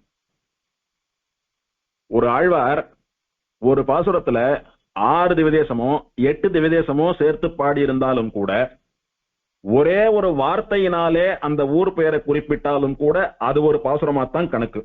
நாகத்தனை குடந்தை வெக்கா திரையவுள் அப்படின்னு சொல்லி குடந்தை வெக்கா திரையவுள் அப்படின்னு ஒரு வார்த்தை சொன்னாலும் ஒரு திவ்யதேச கணக்கு. ஒரு திவ்யதேசத்துக்கு ஒரு பதிகமோ 2 பதிகமோ 5 பதிகமோ 10 பதிகமோ பாடினாலும் ஒரு மங்களாசாசன கணக்கு தான். மொத்தத்துல ஆழ்வார்கள் எத்தனை பேர் பாடியிருக்கான்னு சொல்லக்கூடியதுதான் பெருமை. சரி சுவாமி, ஒரு 2-3 திவ்யதேசங்களை ஒரே நம்பர் ஆஃப் ஆழ்வார்ஸ் பாடியிருக்கா. இப்போ 2-3 திவ்யதேசத்தை 5 ஆழ்வார் பாடியிருக்கா. அதுல யார் முதல்ல யார் பின்னன்னு எப்படி கணக்குன்னா எத்தனை பாசுரங்கள் பாடியிருக்கான்றதை வச்சு கணக்கு. இப்படியெல்லாம் தான் திவ்யதேசத்தினுடைய கணக்க பெரியவா அந்த காலத்துல போட்டா. அதனாலதான் அந்த காலத்துல எல்லாம் நம்பர் எல்லாம் முன்ன வச்சுக்கிறதே இல்ல. ஆழ்வார் மங்களாசாசனமான பெருமாள் திருக்கோட்டியூரா 5 ஆழ்வார் மங்களாசாசனம் பண்ணியிருக்கா. ஆழ்வார்கள் அனுபவித்த பெருமாளை நாம போய் சேவிக்கணும்னு போய் சேவிக்கிறது தான் வழக்கமே ஒழிய இந்த நம்பரை போட்டு டிக் பண்ணிட்டு வர சிஸ்டம் எல்லாம் இப்ப கிடையாது. எதுக்கு இத்தனையும் அடியேன்னு சொல்றதுன்னா, இந்த நம்பர் எல்லாம் கல்பித்தமா நம்மளுடைய சௌகரியத்துக்காக போட்டுண்ட நம்பர்களே ஒழிய ஆழ்வார்கள்லாம் ரோல் நம்பர் போட்டெல்லாம் பாடல யாரையும். அனுபவத்தினாலே ஆழ்வார்கள் பாடினார்கள். ஆழ்வார்களால மங்களாசாசனம் பண்ணப்பட்ட திவ்யதேசங்களை தொகுத்து நாம 108ன்னு சொல்றோம், அவ்வளவுதான். அதிலே விசேஷமா 5 ஆழ்வார்களாலே 39 பாசுரங்களாலே மங்களாசாசனம் பண்ணப்பட்டவன் இந்த கஷேத்திரத்து எம்பெருமான். இப்போ ஸ்தலபுராணத்தை பார்க்கலாம். பிரம்மாண்ட புராணம் 6 அத்தியாயங்களாலும் பிரம்ம வைவர்த்த புராணம் 2 அத்தியாயங்களாலும் மொத்தம் 8 அத்தியாயங்களாலே கொண்டாடப்பட்டதான இந்த கோஷ்டீபுர க்ஷேத்திர மகாத்மியத்தினுடைய பெருமை பல யுகங்களிலே பலவிதமாக இருந்த பெருமையை உடையது. ஹிரண்யகசிபு என்று சொல்லக்கூடிய கொடுமையான அசுரன் பிரம்மாவை குறித்து தபஸ் பண்ணி தனக்கு தேவர்களாலும் மனுஷியர்களாலும் விலங்குகளாலும் எந்த ஆயுதத்தாலும் மரணம் நிகழக்கூடாது என்று ஒரு வினோதமான வரத்தை பெற்றான். இந்த வரம் பெற்றபடியினாலே தான் யாரையும் எது வேண்டுமானாலும் பண்ணலாம், யாரும் தன்னை ஒன்றும் பண்ணிவிட முடியாது அப்படின்ற ஒரு அகங்காரத்தோட ஒரு இருமாப்போட தேவர்கள் முதலா ரிஷிகள் முதலா மனுஷியால் எல்லாரையும் ஹிம்ச பண்ணிண்டு துன்புறுத்தி கொண்டு எல்லாரையும் தன்னுடைய கொடுங்கோல் ஆட்சிக்கு கீழே நடுங்க வைத்துக் கொண்டிருந்தான் ஹிரண்யன். லோகத்திலே அவாவா இஷ்டப்பட்டு விரும்பக்கூடிய வணங்கக்கூடிய தெய்வங்கள் பல உண்டு. அந்தந்த தெய்வத்தை அதனுடைய மந்திரங்களை சொல்லி எல்லாரும் சேவித்துக் கொண்டு வழிபட்டு கொண்டு வந்தா. பெருமாளை சேவிக்கிறவாள்லாம் நமோ நாராயணான்னு சொல்லி சேவிச்சுட்டு இருந்தா. ஆனால் இவனுக்கு முதல் எதிரியாக இருக்கக்கூடியவன் எம்பெருமான் ஸ்ரீமன் நாராயணன். எதனாலேன்னா இவா துவாரபாலகாலா இருந்து ரிஷிகளிடத்திலே வாங்கி கொண்ட சாபம் அப்படி. நீங்க இங்க இருந்து இந்த துவாரபாலக பதவியிலிருந்து நழுவி பூலோகத்திலே சாமான்யமான மனிதர்களாக சக்தியை இழந்து பிறக்க கடவுதுன்னு சபிச்சுட்டார். மன்னிச்சுடுங்கோ, நாங்க திரும்ப வந்து இங்க கைங்கரியம் பண்ணணும்னு சாப விமோச்சனம் இவா கேட்ட போது அவ என்ன சொன்னா, மகா பாகவதாலா பக்தாலா ஸ்ரீமன் நாராயணனை சேவித்துக் கொண்டு நீங்க பெரிய வைஷ்ணவாலாக வாழ்ந்தீர்களானால் 7 ஜென்மாவில நீங்க திரும்ப இங்க வந்துடலாம். அதுவே பெருமாளை பகச்சுண்டு பெருமாளுடைய விரோதியா நீங்க பாவிச்சிங்களானா 3 ஜென்மாவில வந்துடலாம் அப்படின்னு ஒரு சாப விமோச்சனம் இருக்கிறபடினாலே 7 ஜென்மாவெல்லாம் பெருமாளை பிரிந்திருக்க முடியாது. பெருமாளை சேவித்து பக்தனா 7 ஜென்மா கழிச்சு இங்க வர்றது, பெருமாளை வெச்சிட்டு தூஷிச்சுட்டு பெருமாளுடைய எதிரியா இருந்துட்டு அவன் கையால மடிந்து 3 ஜென்மாவில வர்றதுதான் ரொம்ப உச்சிதம் அப்படின்னு முடிவு பண்ணினாவா. அதற்கு தகுந்தபடி இவாளுக்கு முதல் எதிரி யாருன்னா எம்பெருமான் ஸ்ரீமன் நாராயணன். அதனால விஷ்ணவே நமகா நாராயணாய நமகா வாசுதேவாய நமகான்னு சொல்லக்கூடிய சப்தங்கள்லாம் காதுல ஒலிக்கவே கூடாது, யாரும் சொல்லவே கூடாது. சொன்னாலானா அவ நாக்கு அறுத்துடுங்கோ. பெருமாள் கோவில் எல்லாம் பெருமாளுடைய விக்கிரகத்தை அப்புறப்படுத்திடுங்கோ. பெருமாளுடைய விக்கிரகத்தை எல்லாம் தூக்கி ஜலத்துல போடுங்கோ. என்னுடைய விக்கிரகத்தை பிரதிஷ்டை பண்ணுங்கோ. எங்க பாரு நாராயணாய நமகா விஷ்ணவே நமகான்னு காதுல உழவே கூடாது. ஹிரண்யாய நமகா நமோ ஹிரண்யாயன்னு சொல்லுங்கோ. எம்பெருமானை குறித்து நடக்கக்கூடிய ஆராதனங்கள் ஹோமங்கள் யாக யஜ்ஞங்கள்லாம் அப்படியே நின்று போயிடணும். எல்லாம் என்னை குறித்து பண்ணப்பட வேண்டும். ஹிரண்யாய ஸ்வாகா ஹிரண்யாய வஷட்டு அப்படின்னு சொல்லி எனக்காக பண்ணணும். நான் தான் முழு முதற் கடவுள், நான் தான் பரம்பொருள் அப்படின்னு அகங்காரம் தலை வெறுத்தாடினான் ஹிரண்யன். இந்த ஹிரண்யனுடைய ஹிம்சை நாளுக்கு நாள் அப்படியே வந்து பெருகின்றே போச்சு. இப்படியெல்லாம் ஹிரண்யன் ஹிம்சை பண்றான். எங்களுடைய நித்திய கர்மானுஷ்டானத்தை பண்ண விடாத பண்றான். யாக யஜ்ஞ கர்மாக்களை பண்ண விடாத பண்றான். வாஸ்தவமா இருக்கக்கூடிய பகவன் நாமாக்களை பகவன் மந்திரங்களை எல்லாம் தன் விஷயமா மாத்தி சொல்றான். பகவானுக்கும் தேவர்களுக்கும் மட்டுமே பங்கு இருக்கக்கூடிய யாக யஜ்ஞங்களை எல்லாம் தனக்குன்னு பண்ண சொல்றான். இப்படி சனாதன தர்மத்தை தர்மசாஸ்திரத்தை குழி தோண்டி புதைக்கிறான் இவன். இவன் அழிஞ்சாதான் சனாதன தர்மத்துக்கு வேதத்துக்கு லோகத்துக்கு நல்லவாளுக்கு நமக்கெல்லாம் ஒரு நிம்மதி பெருமூச்சு விடும்படியான ஒரு நிலைமை ஏற்படும். முதல்ல இவன் அழியணும் அப்படின்னு நல்லவாள்லாம் சேர்ந்து வயிறறிந்தா. விநாசகாலே விபரீத புத்திகின்னு அழியக்கூடிய காலம் நெருங்கியபடியினாலே ரொம்ப ஆட்டமா ஆடினான் ஹிரண்யன். அப்போது ரிஷிகளும் தேவர்களும் ருத்ரனிடத்திலே கைலாயத்திற்கு போய் முறையிட்டார். சுவாமி, ஹிரண்யனுடைய ஹிம்சை எங்களால பொறுக்க முடியல, நாளுக்கு நாள் அவனுடைய அட்டூழியமானது பெருகின்றே போறது. நீங்க தான் மகா வீரரான மகாதேவர், நீங்க தான் அந்த ஹிரண்யனை சம்ஹாரம் பண்ணி எங்களை எல்லாம் ரட்சிக்கணும்னு பிரார்த்திச்சா. ருத்ரன் சொன்னார், ஹிரண்யன் இத்தனை ஆடுறான்னா அதுக்கு என்ன காரணம்? பிரம்மா கொடுத்த வரம் தான் காரணம். அதனால வரம் கொடுத்த பிரம்மாவாலத்தான் அவன் அடக்க முடியுமே ஒழிய நம்மால ஒண்ணும் பண்ண முடியாது. அதனால என்ன விட்டுடுங்கோ, நானும் உங்களோட வரேன், வாங்கோ பிரம்மாவை போய் பார்த்து என்ன நடக்கிறதுன்னு பார்க்கலாம் அப்படின்னு ருத்ரன் இவாள் அழிச்சுட்டு பிரம்மலோகத்துக்கு போனான். அங்கே ருத்ரனும் மற்ற தேவர்களும் பிரம்மாவினிடத்துல முறையிட்டா. ஹிரண்யனுடைய அராஜகம் நாளுக்கு நாள் பெருகிண்டு போறது, ஹிரண்யனுக்கு எப்போது முடிவு வரும், வரம் கொடுத்த தேவரீர் தான் இதுக்கு ஒரு வழி பண்ணணும்னு பிரார்த்திச்சா. பிரம்மா சொன்னான், ஏதோ வரம் கேட்டான், நான் ஸ்தோத்திரத்துக்கு மயங்கி புகழ்ச்சிக்கு மயங்கி கொடுத்துட்டேன். இப்ப நானே ஏண்டா இவனுக்கு வரம் கொடுத்தோமோன்னு சொல்லி தலையில கை வச்சுக்கும்படியான ஒரு நிலைமை. என்னால என் சக்திக்கு உட்பட்டு அவனுக்கு வரம் கொடுக்க முடிந்ததே ஒழிய அந்த வரத்தை திரும்ப எடுப்பதற்கோ அல்லது அவனை அழிப்பதற்கோ எனக்கு சாமர்த்தியம் இல்லை. ஏன்னா நான் கொடுத்த வரம் அப்படி. அவன் கேட்ட வரத்துல என்னாலும் அவனுக்கு மரணம் நேரக்கூடாதுன்ற மாதிரி கேட்டுட்டான். ஆகையினால என்னால ஒண்ணும் பண்ண முடியாது. சரி, என்ன பண்ணலாம்னா, வழக்கம் போல ஆபத்து காலத்துல நம்மளை எல்லாம் ரட்சிக்கக்கூடிய எம்பெருமான் க்ஷீராப்திநாதன் திருப்பார்கடல்ல சயனிச்சென்றிருக்கானே ஸ்ரீமன் நாராயணன், அவன் காலில் போய் உழறதுதான் நமக்கெல்லாம் ஒரே கதி. உற்றபோதன்றி நீங்கள் ஒருவன் என்று உணர மாட்டீர். யாராலையும் உங்களை ஒரு ஆபத்திலேருந்து காப்பாற்ற முடியலன்னு சொல்லக்கூடிய சூழ்நிலையில்தான் இவன் ஒருத்தனே ரட்சகன் என்று நீங்கள் உணர்வீர்கள். உங்களால உங்களை காப்பாத்திக்க முடியாது, மத்தவாளால உங்களை காப்பாத்திக்க முடியாது. இத்தனை நாள் இவா காப்பாத்துவா அவா காப்பாத்துவான்னு யார் யார் பேரையெல்லாம் சொல்லி ஸ்தோத்திரம் பண்ணிட்டு இருந்தீங்களோ அவெல்லாம் காப்பாற்ற முடியாதுன்னு கையை விரிக்கிறா பாருங்க. அந்த மாதிரியான ஒரு சூழ்நிலையிலேதான் நம்மளை ரட்சிக்கக்கூடிய ஒரே சாமர்த்தியசாலி ஸ்ரீமன் நாராயணன் தான், ராமன் தான், கண்ணன் தான் என்று நீங்கள் உணர்வீர்கள்னு தொண்டரடிப்படி ஆழ்வார் திருமாலையில காட்டி கொடுக்கிறார். உற்றபோது அன்றி நீங்கள், பெரிய துன்பம் பெரிய துயரம் ஒன்று உற்றபோது அன்றி, அந்த சமயத்தை தவிர நீங்கள் ஒருவன் தான் நம்மை ரட்சிக்கக்கூடியவன் என்று உணரமாட்டீர்கள். அது வரைக்கும் எங்கெங்கயோ போய் எவனோ ரட்சிப்பான் நம்பிட்டு இருப்பீங்கோ, கண்மூடித்தனமா நம்பிட்டு இருப்பீங்கோன்னு ஆழ்வார் பரிகாசம் பண்றார்.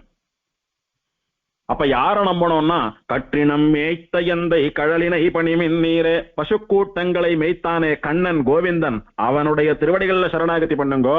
அவன் ஒருத்தனே ரட்சிக்க கூடியவன், எப்போதும் ரட்சிக்க கூடியவன், எல்லாரையும் ரட்சிக்க கூடியவன் அப்படின்ற உண்மையை எங்க வெளியிட்டார் ஆழ்வார். அதன்படி இவெல்லாம் பல முறை வாழ்ந்து காட்டியிருக்கா, அனுஷ்டிச்சு காட்டியிருக்கா தேவர்கள்லாம். எம்பெருமானான ஸ்ரீமன் நாராயணன் ஒருத்தன் தான் நம்மளை எப்போதும் ரட்சிக்க கூடியவன், குறிப்பா ஆபத்து காலத்துல ரட்சிக்கக்கூடிய தெய்வம் அது. அதனால அதன் திருவடிகள்ல போய் உழறதை தவிர நமக்கு வேறு வழி தெரியவில்லை அப்படின்னு சொல்லி பிரம்மா, ருத்ரன், இந்திரன் முதலான அத்தனை தேவர்களும் திருப்பார்கடல் கரைக்கு போய் நின்று எம்பெருமானை நோக்கி ஸ்தோத்திரம் பண்ணி பிரார்த்திச்சார்.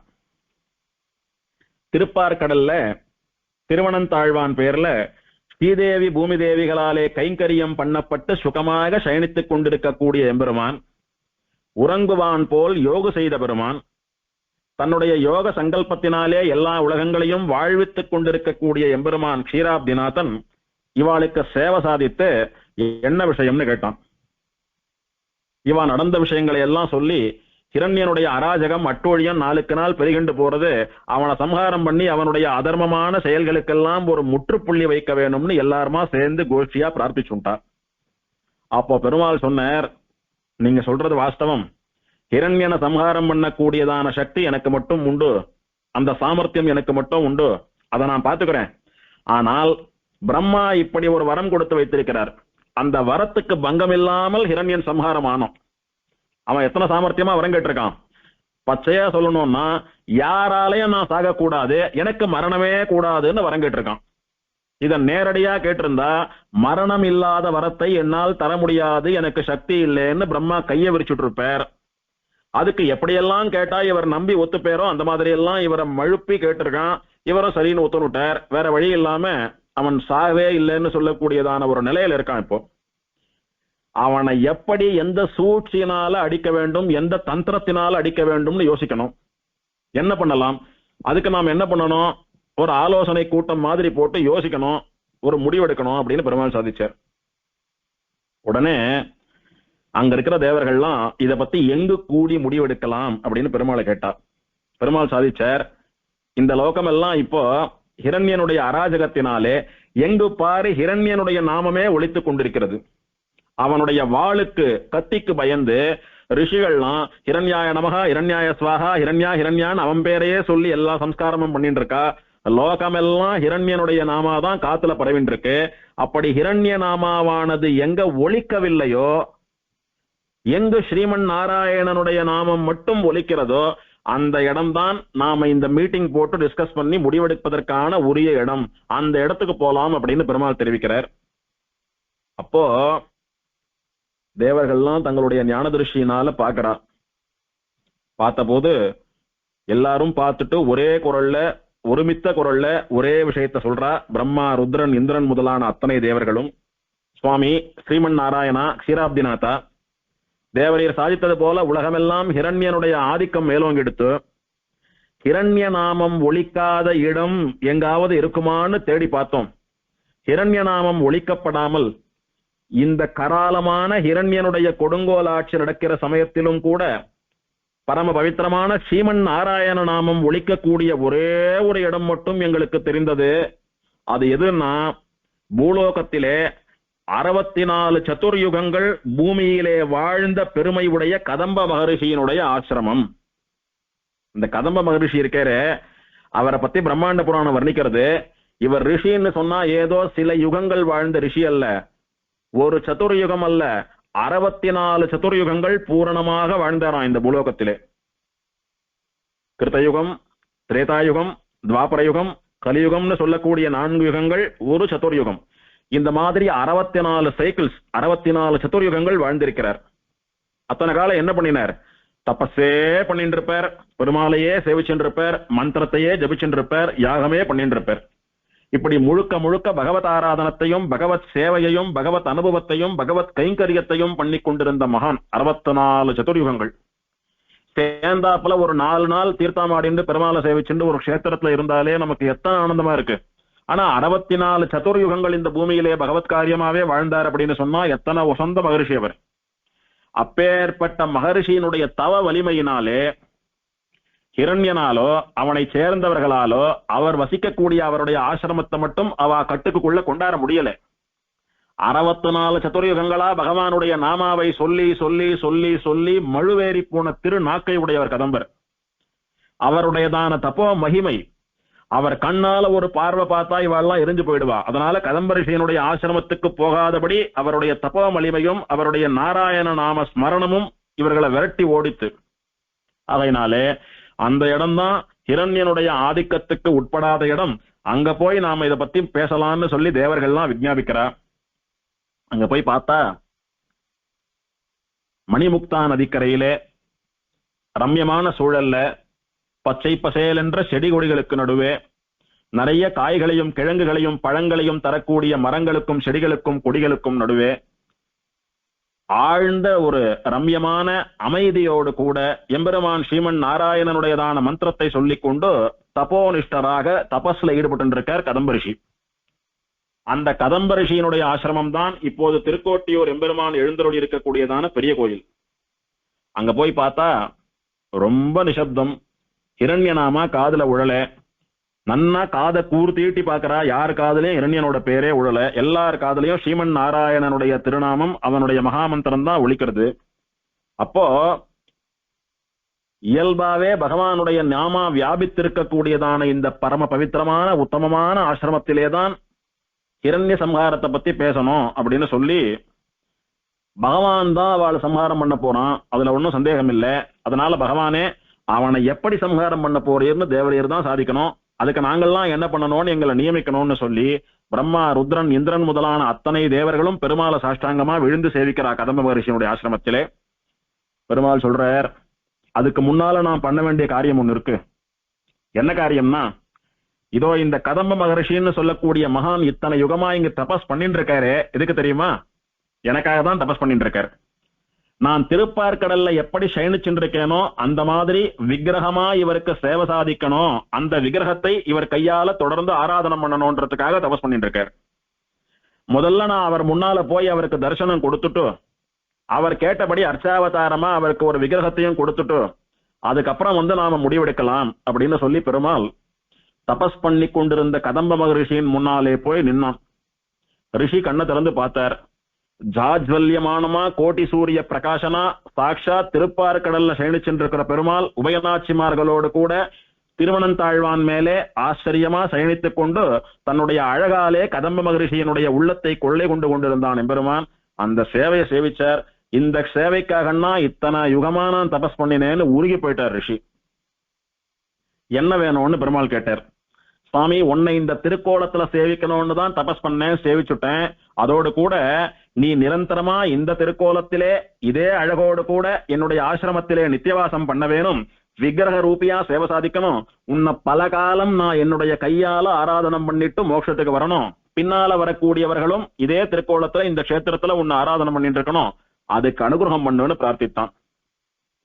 பெருமாள் அப்படியே ஆறுதுன்னு சொல்லி அவருக்கு ஆசை தீர சேவை கொடுத்து இப்போது அங்கே இருக்கக்கூடிய மூலவர் இருக்காரே அந்த விக்கிரகத்தையும் அவருக்கு கொடுத்து, இந்த விக்கிரகத்திலே என்னுடைய பூரண சாநித்தியம் உண்டு, இதனை ஆராதனம் பண்ணிட்டு வந்தா சாட்சாத் என்னையே திருவாராதனம் பண்ணினதாகும்னு சொல்லி அந்த விக்கிரகத்தை கொடுத்தார். அந்த அர்ச்சாமூர்த்தியைத்தான் கதம்ப மகர்ஷியாலே பிரார்த்தித்து பெறப்பட்ட அந்த எம்பெருமானைத்தான், அந்த உரக மெல்லணையானைத்தான், அந்த பன்னக மிருதுஷாயியைத்தான் நாம இன்னைக்கு திருக்கோட்டியூர்ல சேவிச்சுட்டு இருக்கோம். இப்படி வந்த முதல் காரியமா கதம்பருக்கு சேவை கொடுத்து விக்கிரகமும் கொடுத்தாச்சு பெருமாள். கொடுத்துட்டு பிரம்மா ருத்ரன் இந்திரன் முதலான தேவர்களோடெல்லாம் கலந்து பேசுறார் பெருமாள். பேசி எப்படி ஹிரண்யனை சம்ஹாரம் பண்ணலாம் அப்படின்னு சொல்லி பகவான் ஒரு சங்கல்பம் பண்ணிட்டான். என்ன சங்கல்பம்? பகல்ல சாகக்கூடாது, ராத்திரியில சாகக்கூடாது, பகலும் ராத்திரியும் சங்கமிக்க கூடியதான பிரதோஷ காலத்தில் அவன் கதையை முடிக்கிறது. மனுஷனால சாகக்கூடாது, தேவனால சாகக்கூடாது, மனுஷனும் அல்லாதவன் தேவனும் அல்லாதவன் ஆணல்லன் பெண்ணல்லன் நல்லா அழியுமல்லன்னு சொல்லும்படியா எதுலையுமே அடங்காத எம்பெருமான் நானே இருக்கிறேன், நான் சம்ஹாரம் பண்ணிவிடுறேன். உயிரோடு இருக்கிறவாளாலும் மரணம் கூடாது, உயிரில்லாத ஆயுதங்களாலும் மரணம் கூடாதுன்னா. நகம்னு சொல்லக்கூடியது வளர்ந்துட்டே போறது, அதனால உயிர் இருக்கிற கோஷ்டியில சேர்க்கிறோம். வெட்டினா வலிக்கிறது இல்லை, அதனால உயிரில்லாத கோஷ்டியில சேர்க்கிறோம். ஆகையினாலே நகமோ தலை மயிரோ உயிரோடு இருக்கிறதா உயிரோடு இல்லையான்ற விசாரத்துக்குள்ளேயே தான் இன்னும் இருந்துட்டு இருக்கு. ஆகையினாலே அந்த நகத்தையே ஆயுதமாக கொண்டு சம்ஹாரம் பண்ணிடலாம்னு பெருமாள் திருவுள்ளம் பண்ணினான். இப்படி விசேஷமான ஆலோசனைகள் எல்லாம் பெருமாள் இந்த இடத்திலே பண்ணி தேவர்களினுடைய கோஷ்டிக்கு நடுவே ஒரு சங்கல்பம் பண்ணி கொண்டபடியினாலே கோஷ்டிபுரம், கோஷ்டி கஷேத்திரம்னு இதற்கு பேர் வந்தது. இப்படிதான் ஹிரண்யனுடைய சம்ஹாரம் நடக்கப் போகிறதுன்னு பெருமாள் சங்கல்பம் பண்ணிட்டு ஹிரண்ய சம்ஹாரம் முடிகிற வரைக்கும் நீங்க இங்க இருந்துட்டு என்ன ஆராதனம் பண்ணிண்டு இந்த உரகமெல்லணையான் விக்கிரகத்தை ஆராதனம் பண்ணிண்டு கதம்ப ரிஷியனுடைய ஆசிரமத்திலேயே இருங்கோ. இதை விட பாதுகாப்பான வேற இடம் கிடையாது உங்களுக்கு. ஏன்னா யுத்த காலம், ஹிரண்யனை சம்ஹாரம் பண்ண போறோம். அதனால என்ன சேர்ந்தவா தேவர்கள் எல்லாருக்கும் ஏதானும் கஷ்டம் இருக்கலாம். உங்களை நீங்க காப்பாத்திக்கணும்னா ஹிரண்யனுடைய ஆதிக்கம் இல்லாமல் இருக்கக்கூடிய இடத்துல இருக்கிறது தான் உங்களுக்கு பாதுகாப்பு. அப்பேற்பட்ட உத்தமமான ஆசிரமம் கதம்ப ரிஷி ஆசிரமம். இங்க இருந்துட்டு பகவத் பாகவத பாராயண பராலா இருந்துட்டு அடியவர்களா இருந்துட்டு என்ன சேவிச்சுட்டு வாங்கோ, ஹிரண்ய சம்ஹாரத்தை முடிச்சுட்டு வந்து உங்களை பாக்குறேன்னு பெருமாள் திருப்பார்கடலுக்கு புறப்பட்டு போயிட்டார். திருப்பார்கடலுக்கு போன பெருமாள் அங்க போய் உரக மெல்லனைன்னு சொல்லக்கூடிய தன்னுடைய பாம்பு படுக்கையிலே சயனிச்சுண்டு ஹிரண்ய சம்ஹாரத்துக்கான காரியங்களை ஒன்னொன்னா பண்ண ஆரம்பித்தார். அப்போ பெருமாளுக்கு அருகிலே சங்குகர்ணன் அப்படின்னு சொல்லக்கூடிய ஒருத்தர் இருந்தார். அந்த சங்குகர்ணனை கூட்டு, இங்கே வா, நீ போய் ஹிரண்யனுடைய மனைவியினுடைய வயிற்றிலே பிரகலாதனாக பிறக்க கடவாய் அப்படின்னு ஒரு அனுகிரகம் பண்ணினார். உடனே சங்குகர்ணன் போய் ஹிரண்யனுடைய மனைவியான கயாதுவினுடைய கர்ப்பத்திலே புகுந்து பிரகலாத ஆழ்வானாக பிறந்தான். அந்த பிரகலாதன் தந்தைக்கு பிடிக்காத நாராயண நாமத்தை விஷ்ணு நாமத்தை சொல்லிக் கொண்டு வரவே அவனுக்கு முதல் எதிரியாக ஆனான். அவனுக்கும் இவனுக்கும் வாதம் முத்தி கொண்டே போய், எப்போதும் நாராயணன் நாராயணன் என்று சொல்லிக் கொண்டிருக்கிறாயே, லோகமே என்னுடைய பெயரை சொல்லுகிற போது என்னுடைய மகனாக இருந்து கொண்டு எனக்கு முதல் எதிரியாக இருக்கக்கூடிய நாராயணனுடைய பெயரை சொல்லுகிறாயே, இன்னையிலிருந்து அவனை விட நீதான் எனக்கு பரம எதிரி, உன்னும் கதையை நான் முடிக்காம விடுறதில்லைன்னு பிரகலாதனை கொள்வதற்கு எத்தனையோ ஆயத்தங்களை பண்ணினான் ஹிரண்யன். ஒரு கட்டத்துல அவனுடைய முயற்சிகள் எல்லாம் செயலிழந்து போய் எத்தனை ஆபத்திலே அந்த பிரகலாதன் சொல்லக்கூடிய குழந்தையை தள்ளினாலும் எம்பெருமான் ஸ்ரீமன் நாராயணன் அங்கங்கே வந்து அந்த குழந்தையை ரட்சிக்க வெறுத்து போன ஹிரண்யன் ஒரு நாள் பிரகலாதனை பார்த்து கேட்டான், எப்பவும் ஹரி ஹரி ஹரி ஹரின்னு சொல்லிட்டு இருக்கே, எங்க இருக்கான் உன்னுடைய ஹரின்னு சொன்னால் பிரகலாதன் சொன்னான், அவன் தூணிலும் இருப்பான் துரும்பிலும் இருப்பான், அவன் இல்லாத இடமும் இல்லை, அவன் எல்லா இடத்துலயும் வியாபிச்சிருக்கான்னு சொன்னால். என்ன தூண்ல இருப்பானா? இந்த அரண்மனையில இருக்கக்கூடிய தூண்கள் எல்லாம் என் கண் முன்னால பார்த்து கட்டப்பட்ட தூண்கள், என் கண் முன்னால நான் பார்த்து ஆள்காரால வச்சு கட்டினது. இதுக்குள்ள எப்படி போய் புகுந்துண்டான், எப்ப புகுந்துண்டான், எத்தனை நாள் அதுக்குள்ள இருக்கான், நான் இப்ப பார்த்து விடுறேன்னு சொல்லி அகங்காரத்தோட தன்னுடைய கதாயுதத்தினாலே ஒரு தூணை பிளக்க, என் எம்பெருமான் எல்லா இடத்திலும் நிறைந்திருப்பான்னு சொன்ன இந்த பக்தனுடைய வாக்கை சத்தியமாக நிரூபிப்பதற்காக எம்பெருமான் அந்த தூணிலிருந்து வெளியில வரான். இந்த பிரகலாதன்னு சொல்லக்கூடிய பக்த சிகாமணியான பாகவத சிகாமணியான பிள்ளை, இந்த சிறு குழந்தை இருக்கிறது, அதன் மேல கோபத்தோடு கூட அதை அடிச்சு அது மண்டையை உடைக்காத குறையா பக்கத்துல இருக்கக்கூடிய ஸ்தம்பத்தை தூணை போட்டு ஒரு உடைத்தான் பிரகலாதனுடைய அப்பனான ஹிரண்யன். அந்த தூண்ல இருந்து சம்பேவதாரகாத்தம் அனன்யலப்யம் லக்ஷ்மீந்திர சிம்ஹம் அப்படின்னு உயிர் இல்லாத ஒரு தூணையும் ஒரு தாயினுடைய கர்ப்பமாக பாவித்து அதிலிருந்து பிரசவித்த குழந்தை போலே வந்தான் நிருசிம்மன் எம்பெருமான். உக்ர நிருசிம்மனாக ஜுவாலா நிருசிம்மனாக வெளியிலே வந்தான் பெருமாள். பிறைய எற்று அனல் விழி பேழ்வாய் தெல்லிய சிங்கமாய தேவை அப்படின்னு ஆழ்வார் சொன்னது போல கண்கள் அப்படி அக்னி அப்படி தாண்டவம் ஆடுறது பெருமாளுக்கு. பெருமாளுடைய கோபம் அப்படி அக்னி ஆட்டமா பொங்கி வழியிறது. அந்த கோப பார்வையில பார்த்தா துஷ்டால் எல்லாம் அப்படி எரிஞ்சு சாம்பலா போயிடுவா. அத்தனை ஒரு உக்ரம் பெருமாளுடைய திருக்கண்கள்ல. அதே நேரத்துல பெருமாளுடைய ஹிருதயத்துல ஒரு குளிர்ச்சி, அடியார்கள் மேல அனுகிரகம் பண்ணக்கூடியதான, அடியார்களுக்காக அவதாரம் பண்ணி ரட்சிக்கக்கூடியதான குளிர்ச்சியும் தெரிகிறது நல்லவாளுக்கு. அப்படி எம்பெருமான் சீரிய சிங்கமா தெள்ளிய சிங்கமாக அந்த ஸ்தம்பத்திலிருந்து வெளிப்பட்டு ஹிரண்யனை ஒரு க்ஷணத்திலே சம்ஹாரம் பண்ணினான். நிருசிம்ம அவதாரமும் நல்லபடியா முடிஞ்சது. இதையெல்லாம் கதம்ப மகரிஷி யோகத்தில் இருந்தபடியே அனுபவிச்சுருக்கார். பெருமாள் அவருடைய தபஸுக்கு மகிழ்ந்து க்ஷீராப்திநாதனா சேவை கொடுத்து விக்கிரகம் எல்லாம் கொடுத்துட்டு போனான். சேவிச்சுட்டு வந்தார், ஆராதனம் எல்லாம் பண்ணிட்டு வந்தார். பெருமாள் திருப்பார்கடலுக்கு போயிட்டு வரேன்னு சொல்லி புறப்பட்டு போயிட்டார். ஆனா பெருமாள் ஏன் வந்தார்? தேவர்கள்லாம் எதுக்கு தங்கி இருக்கா? ஹிரண்ய சம்ஹாரத்தை பத்தி சங்கல்பிக்கிறதுக்காக கூடியிருக்கா?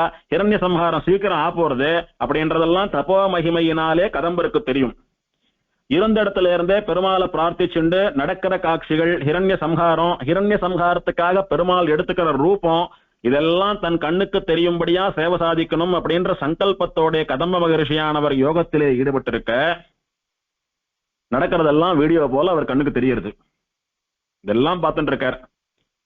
பார்த்துட்டு இருந்த கதம்ப மகரிஷி பக்கத்துல இருந்த பிரம்மாவை கூட்டு ஆச்சரியமா எம்பெருமான் நிருசிம்மனா அவதாரம் பண்ணி தூண்ல இருந்து வெளியில வந்து ஹிரண்யனை சம்ஹாரம் பண்ணி பிரகலாதனையும் நம்மளையும் ரட்சிச்சுட்டான். ஹிரண்யனுடைய கோர பிடியில இருந்து எல்லா உலகங்களையும் காப்பாற்றி விட்டான்.